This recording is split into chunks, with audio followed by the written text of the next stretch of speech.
I don't know. I'm a new in this game. I'm sorry if it is. Great song, but we're running out of time, basically.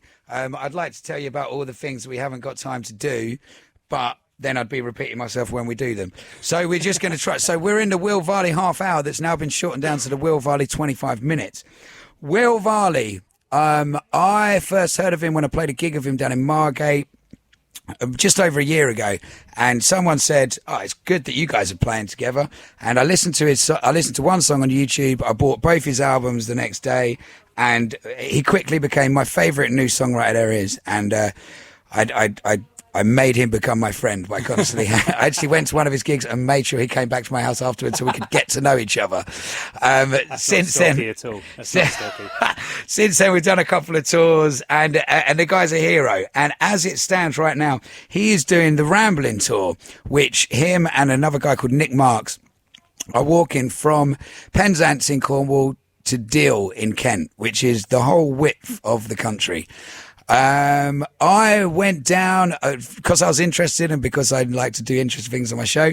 I went down on Thursday to see them in Brighton. They'd already walked all the way up from Cornwall.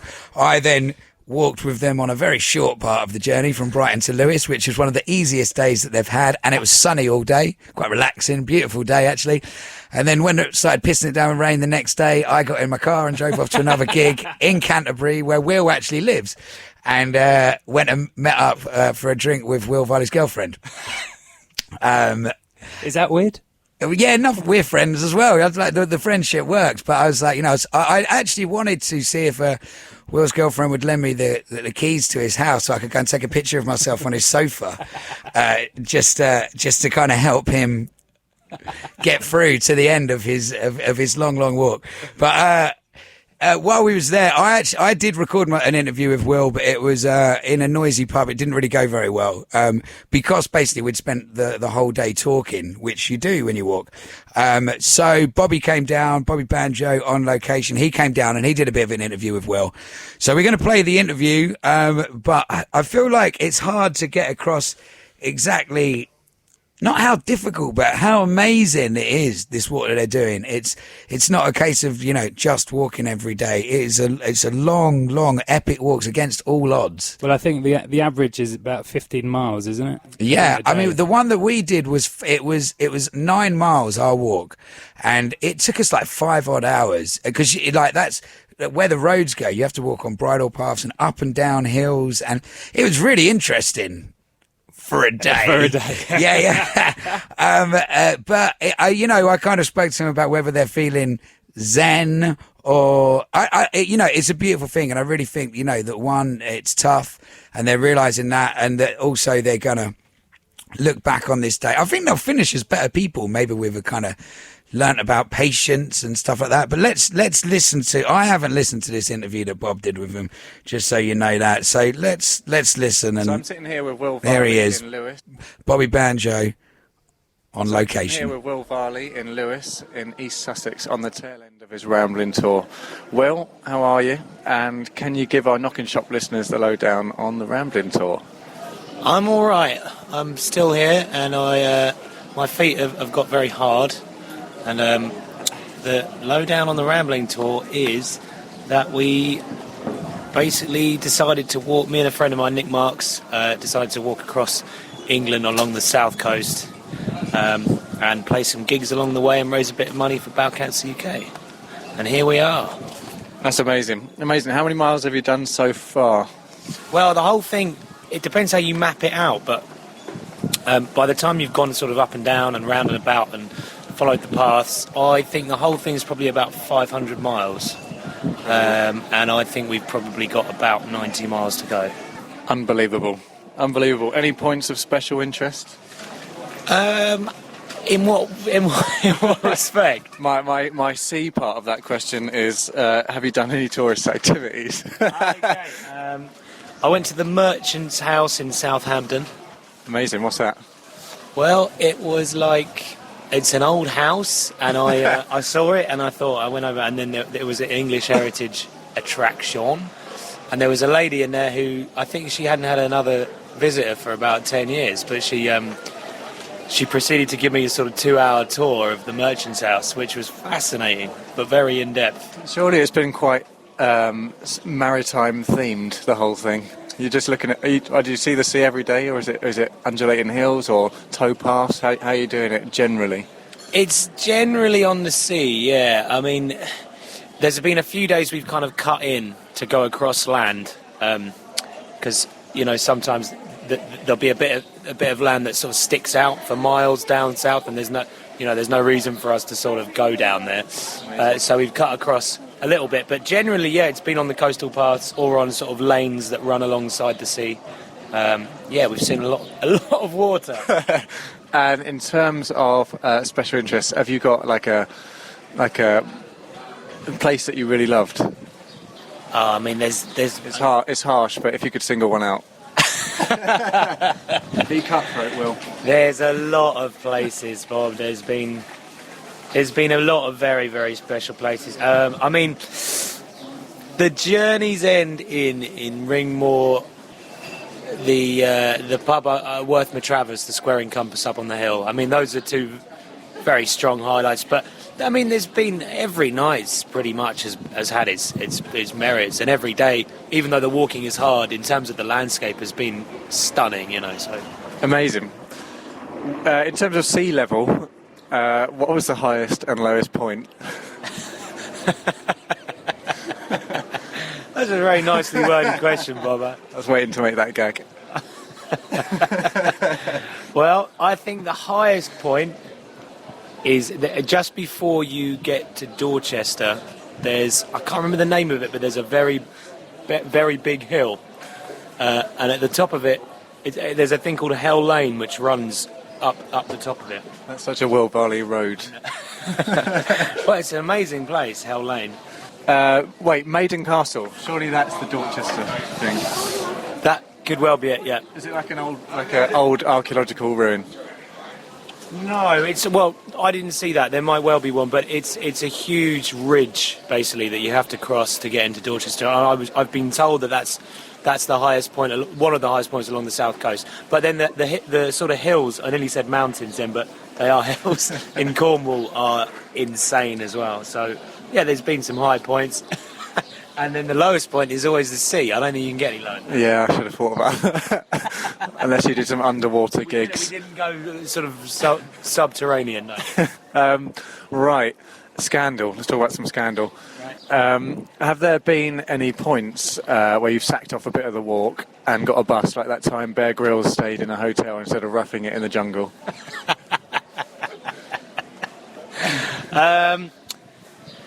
Actually, we haven't. We really haven't. We've walked every single step. Congrats. Yeah. I mean, there's once you get into a town, then once we're in a town, then we get taxis everywhere. And once we've arrived from point A to point B, then we sort of get a taxi to the co-op and back, and then get a taxi to the venue and back, because our legs have been so shot. But the actual walking of the days, doing the distance, that's all been on foot. Yeah. Incredible. Massive props to Will and Nick. Charity. How much have you raised so far? How many more days have we got to go on this tour? We finish on the 29th of May in Deal. So what's that? What's it today? 5 days? Yeah, about 5 days left. And we are on, I think it's 2,700, around that kind of mark. Incredible. So yeah, we're hoping. I mean, there's still people who are saying they're going to donate online. We've got the Just Giving page, and yeah, I think we'll pass 3. I think, and let's see how far past that. We originally planned to raise £1,000, so it's just amazing to get up to £3,000 is incredible. That is unbelievable. So Will Varley is famed for his dapper Dickensian look. Do you walk on the Rambling Tour in your usual get-up, or would you consider becoming the face of Millets? I'd consider becoming the face of the Mountain Warehouse because they provide perfectly good gear at a reasonable price. But no, not Millets, I don't think. And I haven't got a particularly special relationship with millets anymore. So you don't wear your usual sort of Scrooge type outfit. What do you wear, basically? Have you sustained any blisters from wearing your usual sort of black highwayman boots? I'm not slagging you off it. I just want to know. I'm trying to paint a picture for our Knock and Shop listeners about what you look like walking along the South Coast. I wear a sort of waterproof plastic top hat, a polythene waistcoat, and no, you've got to have the right gear on this kind of trip. So I've got, just the standard walking stuff, because you couldn't do it. Even just like a cotton shirt would really start to do some damage to you after a few, 20 miles. You need it to be the kind of soft merino or the kind of plastic stuff that they have that just breathes and dries easily and all that kind of stuff. Because it's really you're battling against the wet. If things get wet, then you're in serious trouble. Have you had horrific conditions? Yeah, we've had everything. We've had every single possible weather you could imagine. We've been in sort of snow. What's the one that's like snow? Hail. Yeah, hail. We've been in hailstorms. We've been in heavy rain. We've been in beautiful sunshine. We've been in, wind and. You've had it all, everything thrown at you, and you're still rambling. Still here. Still rambling. The most resilient artist in the British Isles, everybody. So a little bit of fun. Not many people know this, but you used to be in a pop punk band in the past. Who was your fave and why? As in, who was your inspiration for being in a pop punk band? It's like sort of you like dug up some. I went for filth. You're googling me for like juicy gossip. Yeah, I was in a few actually. Yeah. I was in a band called Alice from the Video Shop. And I was in a band called Malice. Malice from the Video Shop. Not Malice. No, not Malice from the Video Shop. Just Malice. My favourite other band. At the time? Yeah. Well, I was really like when I was about 13. I was really into Green Day and even sort of Blink-182 and that kind of thing. Favourite album from the noughties? What was it? No, it was 90s, wasn't it, at that time? Favourite pop punk album? Just about noughties, I would say. I mean, I was probably 13 in 2000. What did you like when you were 13, Bob? Shit. If you want the juicy gossip, I was probably still... Obviously, we're not interested in Bobby Banjo's juicy gossip, so we're going to stop the interview there because it feels like they ramble on a little bit at the Rambling Tour, and everybody here in the studio is going, cut it. I wanted to let it play out. I didn't know whether that was a good idea or not, but that's what's happened. What we will do, though... We will play we will play a Will Varley tune. We'll play a Will Varley tune to finish the show, same as we did last week. But one person that's been left out of a lot of this is Nick Marks, who I met when I was down there with them, and is one, a super top dude, and two, a super top songwriter. So he's with Will doing all of this, and get in there.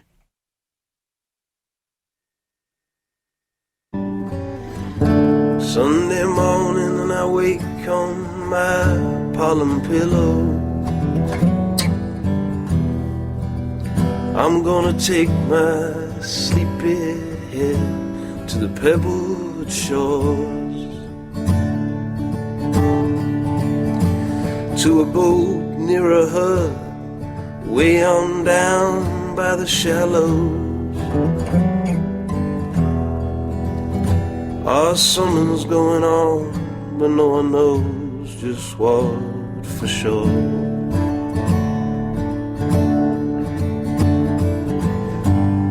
See, all of my troubles, they just seem to fade away as I ride into Felicity Bay.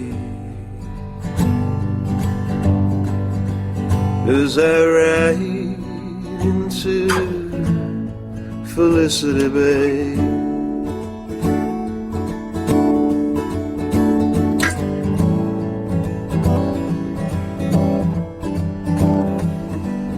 Over the seas, over the horizon,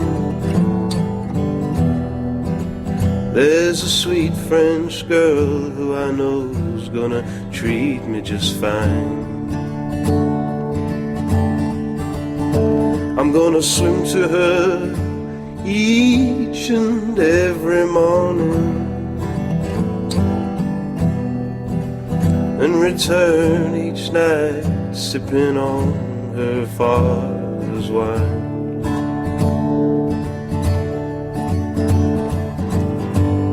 See, all of my troubles, they just seem to fade away as I ride into Felicity Bay. As I ride into Felicity Bay.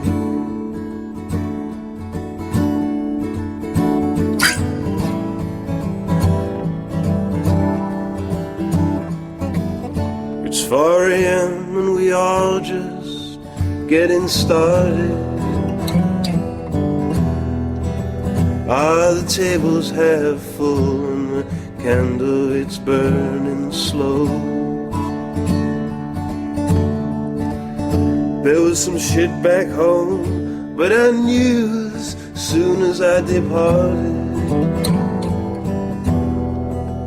there was only one place for my crooked heart to roll.